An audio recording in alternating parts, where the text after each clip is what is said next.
Welcome back, everybody, to another episode of Mid-Tier Thoughts. Thank you again for joining us. Remember, as always, to like and subscribe, share with your friends.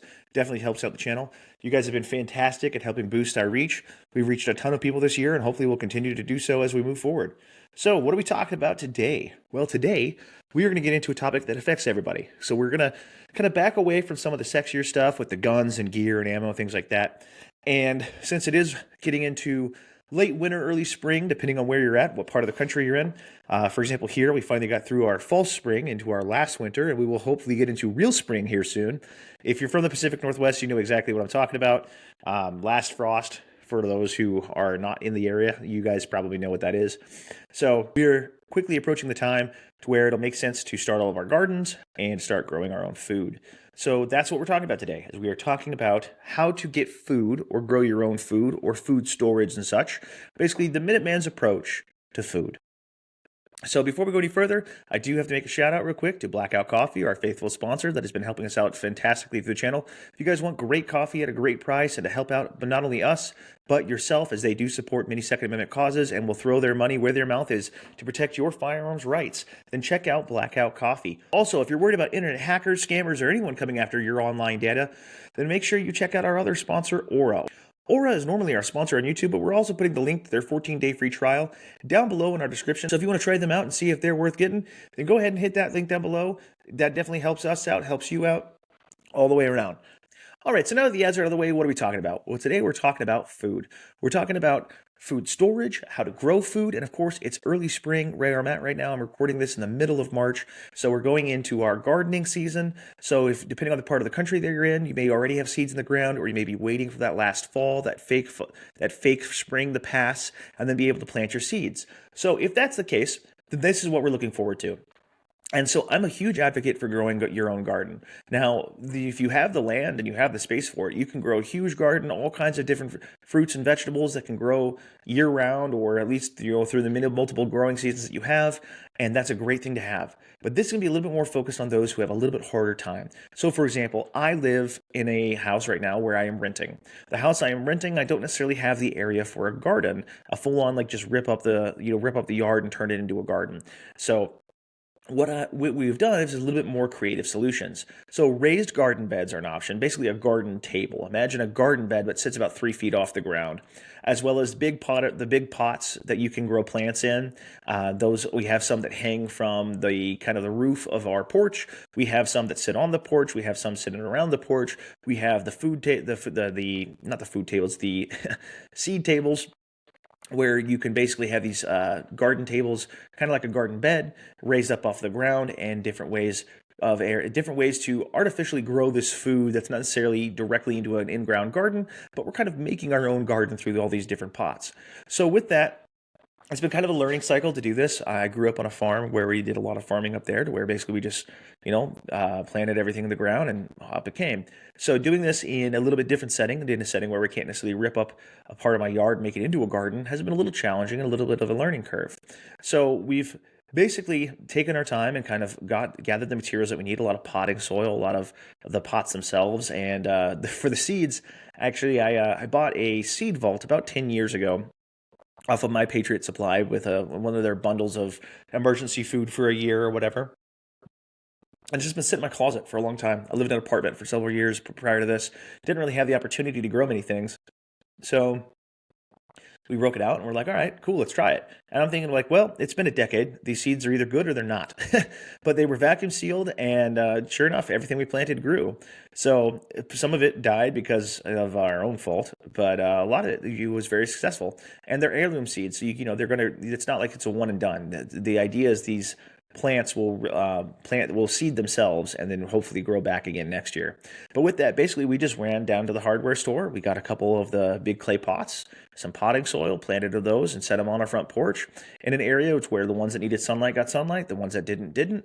And we have a sprinkler system that basically waters our porch unintentionally, but waters those in the morning. We would make sure we'd water them throughout the day, and kind of our own little victory garden. Back during World War II, there's this idea of the victory garden to kind of take the stress of the workload off of the food producers to where they could send more stuff to the troops because we're just coming out of the Great Depression, going into World War II. You were encouraged to grow your own garden with your own things in your own home, whether that be a windowsill garden or a backyard garden, whether it be in the ground or in pots, whatever. You want tomatoes, grow your own. You want lettuce, grow your own. Grow your own things to be more self-sufficient yourself, so that way we can send more food to the troops. That was kind of the idea behind the victory gardens. But I would propose the idea to you of a Minuteman victory garden. Even if you have 10 years worth of food supply or enough food to last you to the end of days, having that nice rotation of fresh food is fantastic. There's nothing better than going out and making a meal with your own fresh tomatoes, or going out and just cutting off the tips of some green onions to add to, whatever meal you're making, right? Oh, I just made a bowl of fancy ramen. No, but I need some green onions. Going to go chop some off the fresh thing outside. Want to make something with potatoes? Cool. Let me go grab some out of that have been growing. There's no greater feeling than harvesting your own food. One, especially if you have kids, right? So I've got a 6-year-old and 9-year-old, and it's fantastic to grow this food with them because they get to see something that they get to do that results in something tangible. They put the seed into the ground. They get to water it every day. They get to watch as it grows. Not only are they learning about plants and how they grow, they're learning to take care of something, they're learning responsibility. And at the end, whenever they get to eat the food, they get to see the fruits of their labor. So it's a great learning experience as well. Also, it's a lot of fun to get into this, especially if you are someone who likes to dive down the YouTube rabbit hole. I have spent way too much time going down like the ways to kind of co-op plants and have certain things grow that benefit others. Like one of the things I've learned, marigolds. Planting marigolds supposedly are a bug repellent, and they help protect the rest of your plants, or growing certain viney type vegetables with other certain stalky type vegetables, and how to keep them from choking each other out, and how some can benefit others, and the best way to grow certain things in the spaces, limited space that you may have. So it's a really interesting thing, and there are way more better people out there that are way more versed as far as like the minutia of this, but it's something that I would definitely encourage you guys to try. When it all comes down to it, like you can have a ton of ammunition, a ton of rifles, a ton of kit, but you can't eat a bullet. And even have something as simple as just a single tomato plant growing on your windowsill is a huge boost in morale, I can tell you. Also, just gives you something to look forward to. It's really fun, in my opinion. Like maybe I just have a weird sense of fun to grow your own stuff and be like, this is something I did. This is something I accomplished. And it always tastes better when it's something that you did, right? Those tomatoes, the little cherry tomatoes, they taste even better when you know that you're the one that grew it. So some ways that you can go about this, again, getting the big potters, the big potter plants that you can getting the big pots for planting that you can go get down at any hardware store right now. You can go buy starts from a lot of the grocery stores. One of the things I'm going to be doing this year, whenever I get mine set up, is because of the growing seasons that we have here, I'm just going to go ahead and start with some starts. I'm still going to plant some seeds that I have from the seed vault and try a few different things out, but I'm also going to go get some starts from the local hardware store, put those into the ground, and see how well those do. I'm experimenting again more with this year, learning a little bit more about composting and kind of making some more mulch and stuff for these plants to help them grow, and kind of figure out like what can I do to maximize the amount of garden that I have. Since I don't have a plot where I can just do a 20 by 20 or 30 by 30 garden, I'm going to have to maximize and be the most efficient I can with what I have. And I do intend to do a YouTube video on this once I kind of get things rolling and show kind of the continual progress of this, of the idea behind the Minuteman Victory Garden. But I do think it's a very important thing. Again, also, if you can grow animals, if you can raise animals, if you can have backyard chickens. Unfortunately, where I'm at, I'm kind of in a weird duplex to where I don't really have a backyard necessarily. So unfortunately, I don't really have an area for chickens. I would love to get chickens, but I don't really have an area for them. That's something I'm looking to improve in the future. But backyard chickens, if you live in an area that allows something like this, or it's something that's feasible, I'm not sure entirely the laws behind all this stuff, backyard chickens are a huge plus. You can have fresh eggs for yourself every morning. You can obviously, if you have eggs, if you have a rooster, you can repopulate your population of chickens as they kind of start to fatten up and you get them ready for slaughter. So you can do all kinds of things with this. You can have egg-laying chickens, you can have meat chickens. As a kid, we raised chickens. We raised chickens kind of wholesale and on a very large scale. We raised them for meat, sold them. So, I'm kind of more familiar with that, but definitely you can raise chickens very easily, very simply, and they can also benefit your garden if you do have a garden. We used to make a chicken run around the edges of our garden during the summertime, and basically these would keep all the pests out. There was kind of a chicken barrier around our garden that would keep all the pests out, and then at the end of that, we would, once everything was harvested, we'd let them out and they'd go eat all the scraps that were left in the garden, and they'd crap everywhere, and they'd fertilize the ground and they scrape it all up. And it was kind of a self, cleaning system, so to speak. So there's tons of different ways to do that. But yeah, if you can have some kind of backyard animal, if you have the availability, if you have the land and the space, which I know some of you guys do, if you don't have animals yet, I would encourage, get a couple cows if you can, if possible, if finances allow for it. If nothing else, chickens, maybe a few pigs, something like that. Whatever animals you can grow to grow your own meat. That for those of us out there that are hunters, obviously, like the idea of getting your own meat, very familiar with, especially whenever you have that same satisfaction of getting to eat the meal that you went down, stalked and hunted, gutted yourself, did everything you needed to do yourself. There's nothing more satisfying than that. So we all need to eat. We all need to eat, preferably eat good. But there's nothing better, in my opinion, than eating those things that you grow yourself. It's a lot better and a lot more satisfying than chowing down on what is this? A New Orleans gumbo MRE. Now, I got nothing against New Orleans gumbo. That's actually one of the better ones, in my opinion. But it's not going to taste as good, not going to feel as good as having some vine ripe tomatoes, some fresh peas, some green beans, things like that you grew yourself. That's always going to be better. So now that we're looking at food, another thing to think about too is canning, right? So whenever you're growing your own food, once you've grown it and you've harvested it, kind of towards the fall is really a nice time to can, when it's kind of crappy outside, it's kind of cold outside. My grandma likes to call it canning weather. It's because you are going to be getting, you can kind of warm up your house a little bit with all the canning, but getting some canning supplies, some simple canning supplies. That's something I kind of started getting into last year. I grew up doing it, grew up with grandma doing it, but I hadn't done it myself in a long time. So for Christmas, a lot of people got me canning stuff, and that's something I kind of experimented with. And we kind of started our first bit of canning last year. So that's something to look forward to as well, is growing. If you can grow your own food, you can get to the point to where you can can your own stuff. Now, there's different types of canning. There's hot water canners and there's pressure canners. You can go out and look up the different minutiae of that on YouTube. I won't bore you with a lot of that, but basically it just determines on what you can can and how you need to can it, as far as what will preserve without pressure, what you can preserve with just basically a hot water bath. Different things are going to do differently in that. But yeah, these are some really great ways that you can store up food. Also, again, if you're in a more urban setting where this is not the greatest possibility for you, if you have a community garden, an area, I know a lot of places around major towns will have community gardens, basically like a bunch of garden beds lined up where you can go out and plant and whatever. If you have the availability to do so, that's a great way for you to go out and plant things, to plant this food and to grow it, and to harvest it yourself. Have a place to do that. If you have a windowsill, I mean, heck, look at it this way. My aunt lives in an apartment. And even she's on a ground floor apartment. Granted, her area gets a good bit of sun. She basically has these big pots that sit out on her porch, and she grows potatoes, tomatoes, and a few other herbs and spices type of deal. So out there, to where it's nothing too fancy, but it's enough to where, like, she's always got a bag's worth of potatoes every year, and she gets a couple tomatoes out of it every year. And she does it again the next year, and the next year, and the next year. And it's always nice to have that something extra. And she can grow those herself. So that's something that she can grow that doesn't cost her anything, that doesn't add anything to it. That's going to be a little bit cheaper to get when things can get hard. And that's the thing. That's the thing I think is really big about that, is being able to get this stuff whenever things are getting expensive. If you can grow it yourself, it's always nicer and it's way more economical. Granted, you do have to think long term. It's not like, hey, I want potatoes for dinner now, I'm going to go plant potatoes. Like, you are doing this down the line. That is kind of the give and take with this. There's no immediate like woohoo. You do have to kind of wait a little bit, but it is nice to have.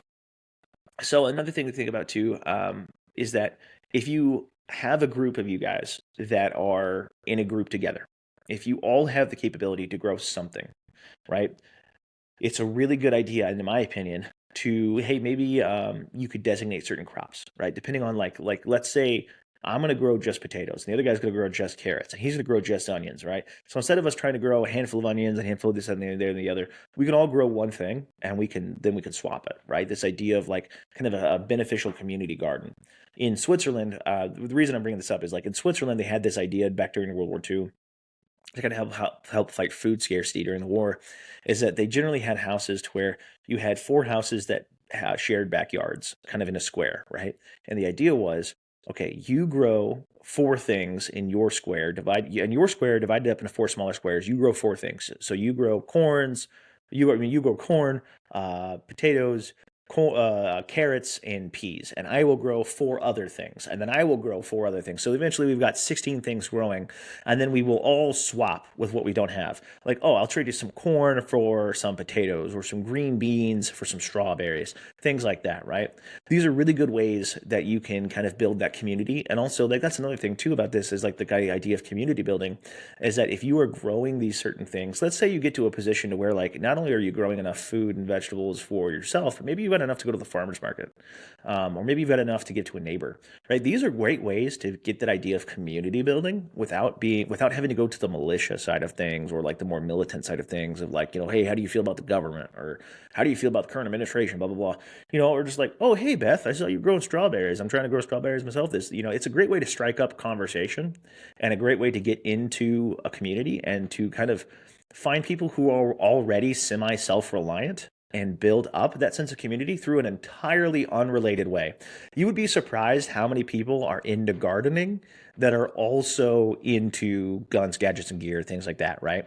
There's a lot of people out there. The Gray Pill on Actually, he's got a podcast on here too. So go check out the Gray Pill, and also check him out on Instagram. He's a great one for this. So the idea behind a lot of the gardening stuff and a lot of the gardening world too is this idea of self-sufficiency, being food sufficient, right? Because again, if whoever controls your food supply owns you, right? So if you can take any amount of that into your own hands and grow anything of your own, you take that much more control out of somebody else's hands, right? If something happened tomorrow and all the stores shut down and you're dependent solely upon the government for food, they own you. You're a slave at that point, right? You're going to eventually do whatever it is they say because you need food. That's plain and simple. But if you can take any part of that out of the equation, if you can grow any crop, right, that you need, or any crop that sustains you, period, flat out, you take that percentage, whether it be 1%, 10%, 50%, 100%. You could take that percentage out of somebody else's hands and you put it into yours, right? Now, if you could then, again, take that skill and take it and expand it. If you have other people in your community who are also gardening, other people in your community who are also growing food, growing animals, right, raising crops, things like this, you can expand that idea and hopefully build a more self-reliant, food-reliant community.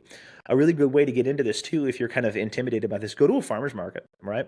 Where I'm at, there's farmer's markets all over the place. Now, granted, I'm in a semi-rural area, but go to a farmer's market if you can find one, and just start talking to people. People love to talk about how well they're doing when, as far as when it comes to farming, cropping. People love to talk about like their skills with gardening, farming, whatever, and like the process of it, how they're doing it. You'd be surprised how many people will nerd out with you over the proper way to grow tomatoes, right? Or like this one trick they learned from grandma back from the old country to grow the best potatoes and to grow the best way, right? And these are the people that you want to get in touch with because they will help you so many ways. Also, farmers markets are a great way if you are looking for good, fresh, reliable food sources, and kind of a more, if you're thinking like more long term, you're like, hey, I want to start building my logistical chain. Can I, like, maybe I don't grow tomatoes. Who grows tomatoes? Oh, there's this guy at the farmers market that always has tomatoes. Maybe I should keep tabs. Maybe I should make friends with this guy, or, ooh, that lady that's always making homemade bread. Like, I got to get on with her, right? Because that's another thing, right? Is realistically, most of us are probably not growing wheat out in our back 40, right? Unless, obviously, if you're a wheat farmer, if you have the land for it, great. But I mean, like, if you're in my living situation, right, with even just like a semi-suburban backyard, you're probably not growing wheat, right? So anything bread related, you're probably going to need to rely on somebody else or find some way to make your own. Now you can buy everything you need to make bread. That's totally fine. And that's another step of taking food reliance into your own hands. But I'm talking like straight from farm to table. You're probably not growing wheat, so you probably need that from outside. Now, that being said, it's not hard to go stock up on flour. It's not hard to go stock up on yeast or on the things that you need to bake bread, right? And this is kind of where I'm talking about. So we've talked a lot about, growing vegetables, growing fruits with, gardening and everything like that. I'm just kind of pumped up about that right now because I'm excited to get out there and go start gardening myself. But moving from that, like, what are other things you can do? Well, like bread, right? You can make bread super easy. And there's actually a ton of kits out there to learn to make your own bread. So, like one of the simplest ones that's like stupid expensive right now, cornbread. You can go down, at least at the grocery store where I'm at, they had them on sale the other day. You can go get a thing of Jiffy cornbread mix and make your own cornbread muffins I think one batch made like, I mean, one batch makes like 12 or 15 muffins. And you could basically make your own cornbread muffins for 68 cents a box. I think you need a little bit of butter, a little bit of milk. That's about it. And you can go make your own cornbread muffins, right? Now, that's if you already don't know how to make cornbread, right? But this is like making it super easy, stupid. Then you can go out and buy bags of flour. You can go out and do whatever, make your own bread. I've got a buddy of mine, his wife has started making her own bread, you know? The nice thing about that, too, is like if you're looking for some side cash, that's a great way to get into it. Going back to the farmer's market again, right? Whether it be growing your own homemade vegetables and kind of industrializing it if you can, especially now that there's all kinds of ways to do like hydroponics and tons of ways to do like microgreens and things you can grow inside a garage with a UV light. And I don't mean anything illegal. I mean like legit stuff. Don't be looking at me like that. But you know, there's ways that you can do this stuff now where you don't even need to go outside. I mean, like you can do this year round. You know, you can buy a greenhouse. You can get like the greenhouse covers that are not very big. They're basically like a cover for a grill that go over your garden or your gardened area. There's a lot of ways out there to where you can kind of keep this going up throughout the year, right? And with that, again, like you said, you have farmers markets, you have people willing to buy this stuff. There are people who are willing to pay ridiculous, stupid money for organic food, right? Like, or home, you know, farm to table type stuff. There's a lot of like people out there, generally in this more suburban area, that are willing to pay more if it meant you grew it yourself, right? And it wasn't from a factory farm or anything like that. There's a ton of people out there who are more than willing to give you their hard-earned money for those vegetables. So it's a great way to get that kind of side cash going with that as well, and kind of help build yourself up. And you could use that to expand your own garden or your other areas in your Minuteman lifestyle that maybe you're lacking funds for. So if you don't do it for your own sustenance, that's a great way to do it. Now, let's say gardening's off the table, right? And I'm not going to go like too far into the weeds of like having more available space to garden, because if you have the space for it, if you already are, you know, doing animals, things like that, you don't need me telling you what to do. You probably are already doing something like that. But this is more for people who maybe haven't taken that step yet, or are like, you know, I don't know. And it's like, or I live in an apartment or whatever. It's like, okay, cool. Like, grow something in your windowsill. And if it's just some herbs, like, you know, some oregano and some cilantro and things like that, like grow something, right? Learn how to do that. Try to grow something. But let's say you don't have any of that. So what can you do to have food in the future, right? Well, simple things you can do. Start off the easiest way, straight up the easiest way, and this is just sacrificing your money in return for food. So when you go to the grocery store, right, and there's green beans there, right, usually there's always like a sale. It's like 4 for $5, something like that, right? You know, grab one more can than you actually need. Maybe your grocery list, you only need 4 cans of green beans. Grab an extra one, right? And continue to do so with different food items, right? Non-perishable food items. Grab an extra one, right? That one or two extra things not going to push you over the limit. Grab a 1 pound bag of rice. Grab a 1 pound bag of beans. Rice and beans are not the most flavorful thing out there on their own, but they're edible. You can eat them. A majority of the world eats them and stays alive. They have fiber. They have protein. They have most of the stuff that you need in it to live. It's not a great diet. You're not going to get fat on it, and it's not going to taste great all the time, but it'll keep you alive. For a majority of the world, that's what they have. So you know we know it works. But with that, you know, it's easy to stock up on those. You can put them in some food saver bags, some Mylar bags. You can get 25-pound sacks of them. But rice and beans stay good for a long time as long as they're packaged properly and they're stored properly. And they're not hard to make, and they're easy to have on hand, easy to maintain, and they're fairly cheap. So you know, go to the next time you go to the store, grab a 1 pound bag of rice, you know, or a 1 pound bag of beans, and just kind of store that up. And you'll notice, like over time, the next couple times you go to the grocery store, all of a sudden you've got a little bit of a food stockpile building up. Now, when it comes to canned goods or non-perishable stuff like that, you want to make sure that you're looking at the expiration dates and you are rotating those things out if need be. So, you know, if you've got a can of beans that's been back there since, you know, 2007, probably time to like maybe, you know, move that to the front, right? You know, instead of just, you know, keeping that in the back till a rainy day. But, you know, organize your food, make sure you've got a schedule to where you're checking things out and you're moving through stuff to make sure that you get the freshest stuff up. The freshest stuff towards the back, the oldest stuff towards the front. So that way you can kind of replenish your stores as need be, but also you're not going to make yourself sick whenever at times to come get that, you know. Like I'll tell you, whenever we moved to Idaho, I remember finding I had cans of tuna that were well expired, that it was like, oh crap, if I'd known we had this, but it was like it got buried behind something, I didn't find it, I didn't rotate stuff out well. Lesson learned, right? So it's like, rotate your stuff out, make sure you got good rotations on that. So that's the easiest way straight out of the gate. Another good, easy way too would be things like, again, going back to the old MREs. Now, these have become a little spendier in recent days. You can usually find the humanitarian ones for not too bad. And the humanitarian ones actually taste a little bit better and have a little bit better stuff. They actually have some name brand stuff in those. And here, instead of having like jelly filled toaster pastry, they just have straight up Pop Tarts. So MREs are always an easy option too. You can usually buy buy them by the case or the half case. But like I said, they have become a little more spendy in the recent years. They do give you all the calories you need for a day in theory, but you might not always like what's in them. Might not always taste good, and if you don't have a taste for them, you're just shit out of luck. Also, if you don't eat the gum, you will not poop for several days. So there is that. So be prepared for that aspect of things.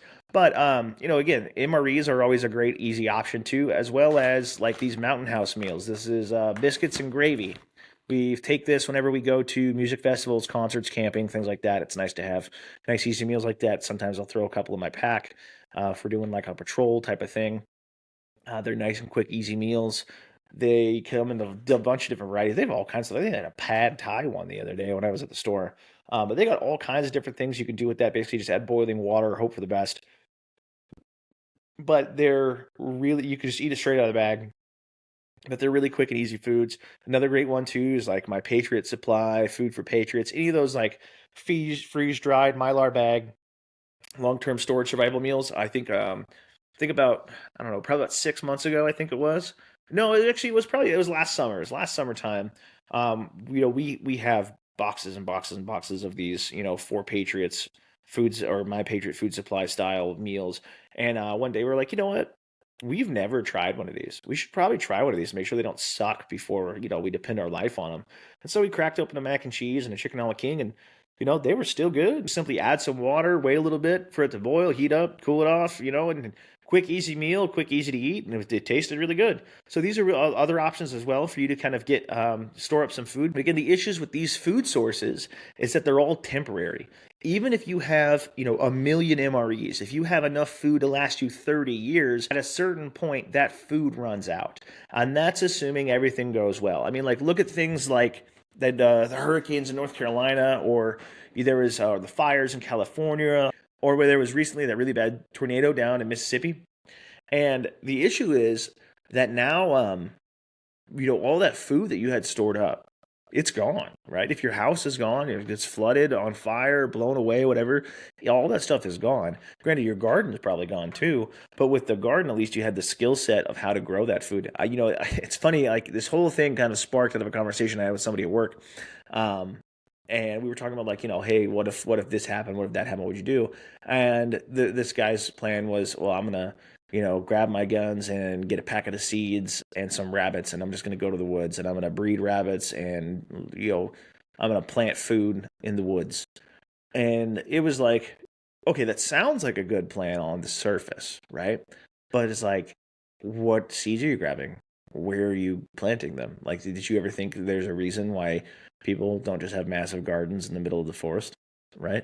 Do you ever think that like maybe there's competing wildlife or competing plant life? That's probably a problem. Maybe you'd have to clear all of that stuff out. Like there's more to it than just, oh, I'm gonna grab seeds, put them in the ground, and there we go.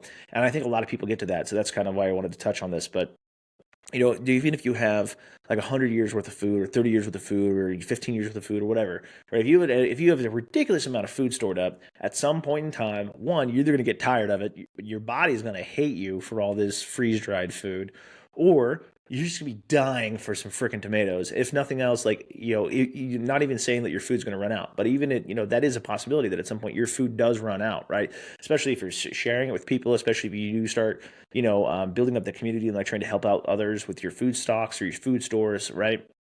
You need the ability to grow more food, even if that is something as simple as getting a bunch of pots together, filling them with dirt, and growing stuff in your victory garden. That's a really great, easy way to do that. Even if something like getting a couple chickens and just having eggs every day. You like eggs are a great way too when you think about like grid down scenario, things like that, right? you don't have to give away your food stores. You can live on your food stores, and you can use eggs as barter items, right? It's just to either help people or to use as things for barter, or like, hey, I need help with this, I need help with that. I've talked about this before, that like food is a weapon, right? Food is a weapon that people don't talk about enough, right? And in the right hands, it can be a tool for good, and in the wrong hands, it can be a tool for evil. So all of the worst societies that have existed, like communist, totalitarian states, right? Fascist totalitarian states, things like this, they get control of the food supply. And the reason they do that is because they know that when you're starving, you don't give a shit about your ideals. You could be the most patriotic, badass, hard, ready to go, like, I'm not going to cave to the government for nothing. I will die before I cave to the government. But when it's been several weeks and your children are starving, they're skin and bones, they just want some food, you're not going to care what the policies or the politics are of the person that's feeding your children. You're not going to care at that point about how hard you ranted against the government. You're not going to care about how totalitarian, the people in charge are, how much they hate you. You're going to care that they can feed your children. And that's where my whole point is here, is your ideologies go as far as a full stomach. Some people have more conviction than that. I will give them that. Some people don't. But a majority of people, I am telling you, if you go several weeks without food, you will bow to whatever flag, whatever leader, whatever ideology comes bearing you food. One thing I've talked about before, there's a book called 1 Second After. 1 Second After is a book that takes place 1 second after an EMP strike in the United States. There's a very interesting part in that book where it's been about a year after the EMP has hit. We've reached the climax of our book, which is a battle between our hero and the town he lives in against, protecting itself from these evil marauders. And the United States military has finally started to recall itself from overseas and come back to the United States and kind of start to rebuild and reconquer the United States. That's their first time getting news from the outside. And they're talking about, like, what's going on out in the world. And one of the guys mentions on the West Coast, 6 weeks after the lights went out, the Chinese showed up. And they showed up bearing food and gifts and medicine and security, and then they never left. And the thing is, you think about, like, obviously this is a trap, blah, blah, blah, whatever. But you think about, like, okay, the average person doesn't have that much food in their home. Maybe a week's worth of food, if that, right? How many people do you know have to go to the store more than one? Like, not just like, oh, I forgot something, or, oh, I need this one specific thing because I want to make this one dish for dinner. But, like, how many people do you know have to go to the store during the middle of the week because they don't have enough stuff in their house? Because they didn't plan, or they didn't like I grew up in a family where, like, we would go to Costco. We go to Costco like once a month, right? And it would be like stock up on everything. We don't have to go to the store again for like a month or more, right? And then if you did have to go into town, it's because, like, oh, we forgot black pepper, or like, oh, we need more Tabasco sauce, things like that, like something to grab while you're already in town. And like for like one, oh, I have hamburger meat, but I want to make this one specific dish I saw on the internet, so I need to go get these very specific ingredients I didn't get at the store, like things like that, right? But how many people do you know that, like, just don't have a good amount of food in their home, right? Who wouldn't last more than a week or two? They don't have food storage. Even if they had, maybe, let's say, 2 weeks worth of food in their house, in their fridge, in their freezer, things like that, they don't have non-perishable food, or they don't have food that will last them a long period of time should things get bad, right? Now, imagine entire cities or entire states full of these people, right? The lights go out. There's no more food. Or if whatever the scenario is, government take control, economic collapse, whatever. For whatever reason, they cannot reasonably go to the same channels previously to get food. Even something as simple as a trucker strike, right? You think about, like, something like Costco. Costco has about 3 days, 3 to 5 days worth of food in it for the clientele that it serves without restocking. So if those trucks just stop coming, Costco runs out of food. Same thing for Walmart, same thing for Target, same thing for, Fred Meyer's, Kroger's, whatever. All of these different stores, right? The food goes away. How many people do you know would be totally screwed if they couldn't go to a grocery store? They don't have food growing. They don't have food preps. None of it, right? Even people who may have all the guns and ammo in the world, but they don't have food. And if they're relying on, like, raiding, then they're relying on taking the food out of somebody else's mouth and starving them. So whether it's be them that starve or somebody else, doesn't matter to them. It's that they don't starve, and they'll do so by any means. And hunger will drive people to do crazy things. Imagine, for example, you have the most hardened, ready to serve, patriotic person in the world. But it's been weeks without food or getting by and slowly starving because of the lack of food, of just trying to get by. And their children are starving. They're malnourished, they're sick, right? And someone comes along and gives you food. Are you going to care who that person is? You might, in the back of your head. Part of you might be like, I don't know about this, right? But if it means keeping your children alive, you know, it's one of those things where it's a hard reality that goes to it. And that's why I'm saying the more you can take those chances off the table, the better off you are. Stock up on food, right? Long-term food is fantastic, right? You can tell probably from my little bit of a double chin here, right? I'm well familiar with food. I like having food on hand.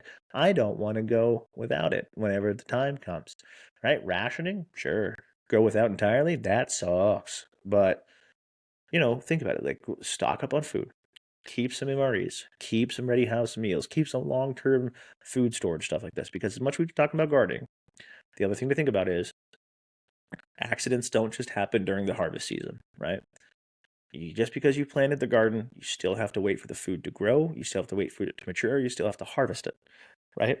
So if that means that things strike while your food is growing, or before you've had a chance to plant, you still have to eat something until you get to that point.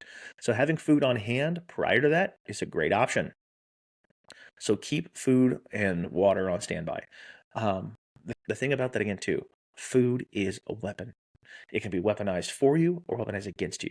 It can be used as a weapon against you by the sense that if someone else has control over your food source, they can control how you act or what you do because you want to survive, you want to eat, you want to feed your children. You will do what you are told or do what you have the ability to do to get food. That's the sad reality of it. If you do not have your own food security, if you have your own food, at least for the time that you have it, you take that control away from somebody. If you have a year's worth of food, right, stocked up for you and your family, you're giving yourself a year's worth of trying to figure out what to do. If the government comes along and says like, no, we're in control of the food supply now. We will give, each according to his needs, right? Like the communist, each according to his work, each according to his needs, or whatever the commie gibberish phrase is. But it's like if the government comes along and says, nope, we're rationing food, we'll give it out now. Well, you don't have to be under that thumb to do whatever they say if you have control of your own food supply, at least for the amount of time that you have it, right? So that's always a plus on your side. That's always something in your favor to have. With that as well, you can use it as a weapon as well. So let's say grid goes down, whatever scenario it is, food again is being controlled. If you have more food than you need, or if you have a stockpile of food, you have an item that is now a commodity. You have something that others seek. We all know they all need it. It's a law of supply and demand. What do you need in exchange for food, right? For example, how much goodwill can you buy with food? I've talked about this before. If you don't necessarily know your neighbors all that well, I would hope that most of us do. First off, let me back up. If you know your neighbors well, there's hopefully already a sense of goodwill, right? That your neighborliness has already bought you some goodwill, and that way you don't have to worry about like, hey, the lights have gone out, and my neighbor Greg is kicking in my door, right? So hopefully you already have some of that goodwill built in. But if you're a little lacking in that area, food can be a great middle ground. Like for example, first off, in a normal good time, having a barbecue out in your front yard, right? Like from where I'm at, I live on a small street, kind of offset from the main road, where like if I have a barbecue, all my neighbors can see it, and I generally try to invite everybody that walks by, right? So my neighbors can come get to know me, they associate me with good things, and we can build that relationship, and it's a really great way to break the ice, kind of do all that kind of stuff, let the kids play in the yard, things like that. That's usually how it starts. Someone's got their kids playing with my kids in the yard, and then they come over to get their kids. I'm like, hey, you want a burger? I'm cooking up food, blah blah blah, whatever, right? So food is a great way to build community. It always has been.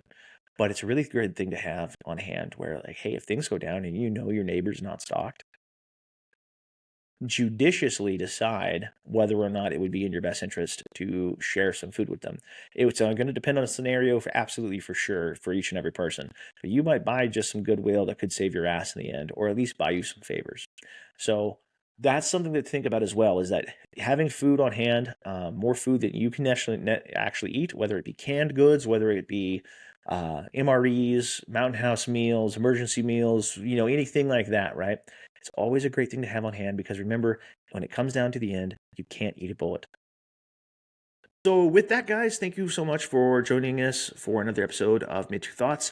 Again, this one was a little bit of a less sexy episode, something that wasn't, it's not guns, it's not gear, it's not the cool stuff, but it's the stuff that we need to know to keep us alive. There's a lot of things in the Minuteman lifestyle that aren't necessarily the coolest and greatest thing. They won't buy you any fame, but they will fill your belly when it comes to food. So with that, guys, thank you so much, and we will catch you on the next one.